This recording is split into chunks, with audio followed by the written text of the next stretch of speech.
2020년 4월 5일 준 재경의 오늘의 묵상.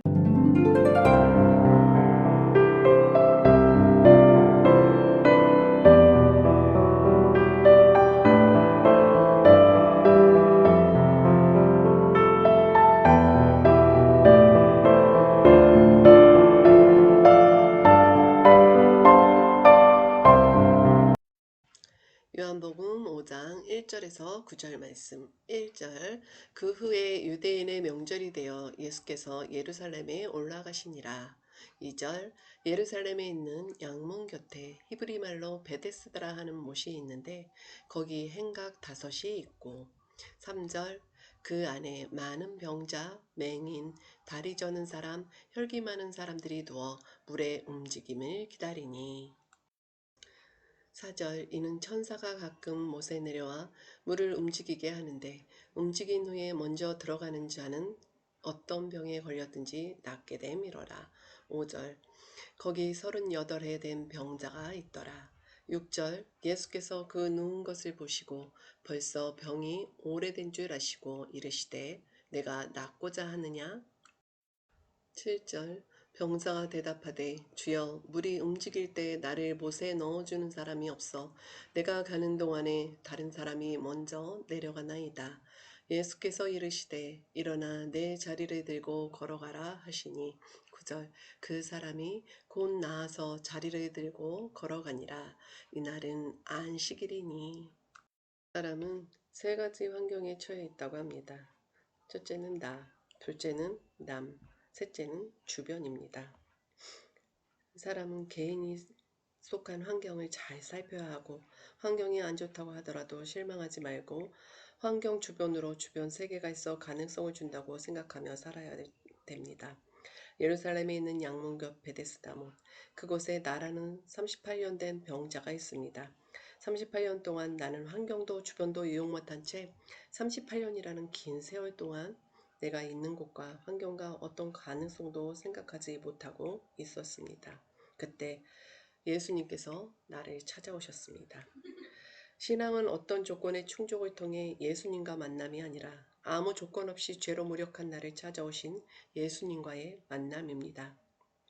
베데스다 못에 치유받는 조건이 물이 동할 때 제일 먼저 뛰어드는 자라면 맹인이 물이 동하는 것을 어찌 보고 먼저 뛰어들 것이며 다리 저는 자, 38년 누워있는 병자가 어찌 제일 먼저 뛰어들 수 있겠습니까?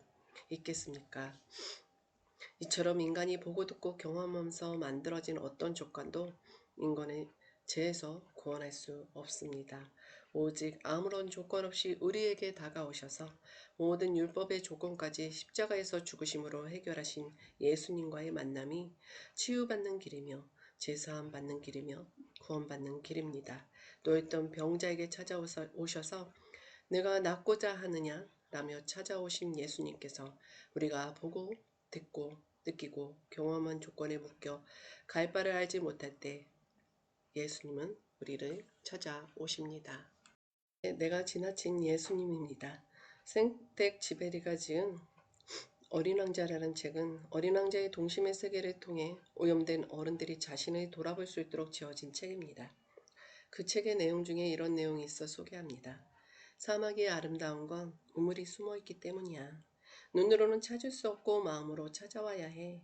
어두운 눈으로 보면 마음도 어두워지기 때문에 오로지 밝은 눈으로만 보아야 볼 수 있어. 세상에서 가장 어려운 일이 뭔지 아니? 글쎄요. 돈 버는 일? 밥 먹는 일? 세상에서 가장 어려운 일은 사람이 사람의 마음을 얻는 일이란다. 각각의 얼굴만큼 다양한 각양각색의 마음을 순간에도 수만 가지의 생각이 떠오르는데 그 바람 같은 마음을 머물게 한다는 건 정말 어려운 거란다. 사람들은 이 진리를 잊어버렸어. 하지만 넌 그것을 잊어선 안 돼. 다른 사람에게 결코 열어주지 않는 문을 당신에게만 열어주는 사람이 있다면 그 사람이야말로 당신의 진정한 친구입니다. 물이 동할 때 제일 먼저 뛰어들어가야 병이 고침받을 수 있는 베데스다 못이라면 어쩌면 세상의 1등에게만 주어지는 잔인한 못이라고 할 수 있습니다. 요한복음 5장 7절에 병자가 대답하되 주여 물이 움직일 때 나를 못에 넣어주는 사람이 없어 내가 가는 동안에 다른 사람이 먼저 내려가나이다 라고 말씀합니다. 38해 동안 누워있던 병자는 아무에게도 이해받지 못하고 도움도 받지 못하고 찾아오신 예수님께 자기 방식대로 자기를 표현합니다.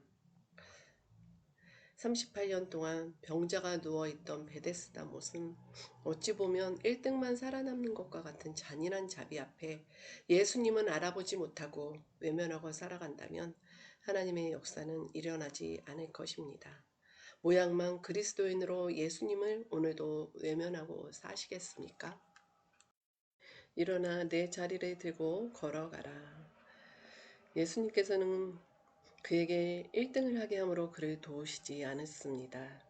예수님께서는 베데스다 못에 물이 동할 때 제일 먼저 38년 된 병자를 못에 데려가신 것이 아니라 그 자리에서 그를 치료하시고 그를 세우시고 먼저 그에게 필요한 것들을 주시고 그를 하나님의 사람으로 만드신 것입니다.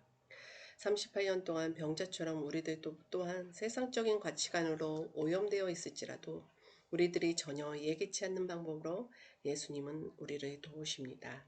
잠언 16장 9절에 사람이 마음으로 자기의 길을 계획할지라도 그의 걸음을 인도하시는 이는 야의 신이라 라고 말씀합니다. 유대인의 속담에 10명의 아이를 교육할 때 1등을 만들려고 하면 모두를 망치지만 각자가 잘하는 것을 살리면 모든 학생을 살린다는 말이 있습니다. 예수님은 우리를 각자가 자기답게 사는 방법을 가르치시고 그 과정에서 문제를 해결받게 하시고 응답받게 하십니다.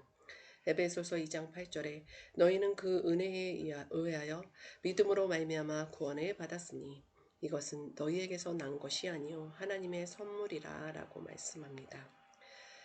그 자리에 예수님이 찾아오셔서 일어나 내 자리를 들고 걸어가라 명령하셨을 때 예수님께 나아가기만 하면 됩니다. 문제들이 너무 크게 보여 지금 내 곁에 계신 예수님이 보이지 않으십니까? 예수님을 지나쳐 다른 곳을 향해 가고 있지는 않으십니까? 어떤 것도 예수님을 대신할 수는 없습니다. 오직 예수님만 바라보십시오. 그러면 예수님이 여러분들의 삶에 깊이 개입하시고 놀라운 변화를 일으키실 것입니다. 오랫동안 내가 답답해하고 있는 그 자리에, 내가 괴로워하고 외로워하는 그 자리에, 내가 실패한 그 자리에, 내가 조건만 따지고 경험하고 보고 들은 것만을 논하는 것이 아니라 그 자리에 예수님이 찾아오셔서 일어나 내 자리를 들고 걸어가라 라고 말씀하십니다. 당신이 세운 꿈과 계획은 당신의 삶에 있어 하나님의 역사하신가는 비교가 되지 않을 것입니다. 아멘.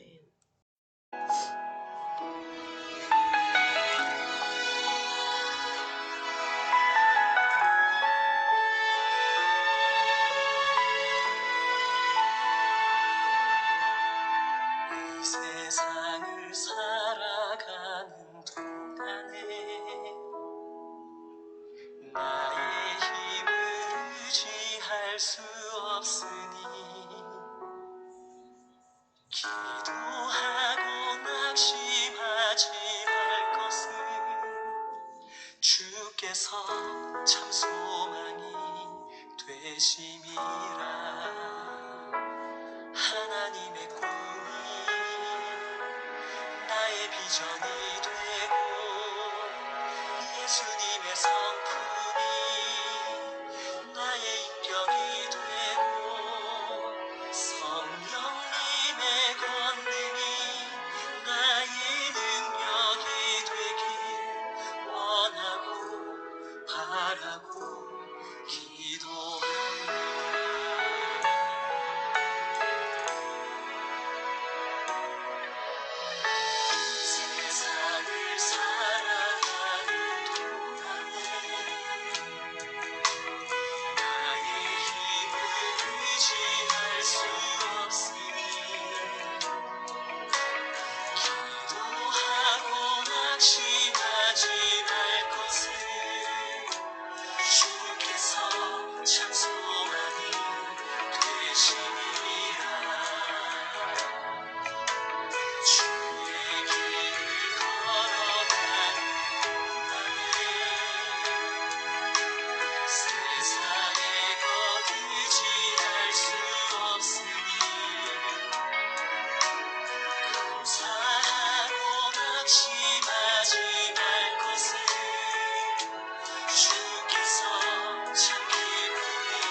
나의 비전이 되고 예수님의 성품이 나의 인격이 되고 성령님의 권능이 나의 능력이 되길 원하고 바라고 기도합니다.